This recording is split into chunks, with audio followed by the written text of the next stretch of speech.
Welcome to the Windows Computer and Technology channel.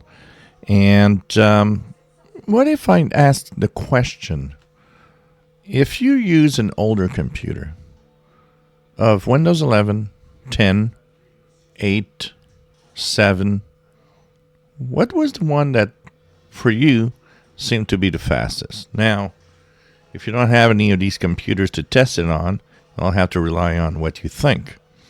But there are some out there, and there's a Reddit post about it, where tests have been done. And an older computer ran all the operating systems from 11, 10, 8.1, and Windows 7. And the question was simply, what feels fastest? And even though the operating system wasn't the one that people liked, Windows 8 won by a long shot, being the fastest operating system on a good old spinning hard drive on old hardware compared to everybody else. And I will say one thing.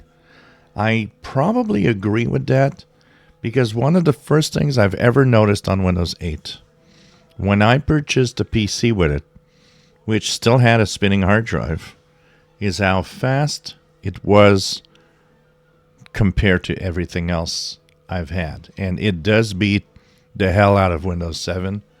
That I know. And, Windows 7 was not a very performant operating system. It was okay for what it was, but it was still a relic of Windows Vista. And it did what it did very well. But it's far from being fast compared to what Windows can be, and even compared to Windows 10, Windows 10 beats the crap out of it, and every test that's been done. But Windows 8 and old hardware is the winner of all, and it seems here that even though the interface was not what anyone wanted, the speed of the OS was there. So, what do you think is the fastest of the operating systems? I agree Windows 8 was probably the fastest. I would say that Windows 10 is darn fast compared to older operating systems, honestly, with the new ways and it gets that from Windows 8. We have to be frank here. It gets a lot of it from Windows 8. Is Windows 11 the fastest? I'm not there. I don't think it is. So, if you had to compare, what do you think, you personally, is the fastest OS out there between 7, 8, 10, and 11? If you enjoy my videos, please subscribe, give us a thumbs up. Thank you for watching.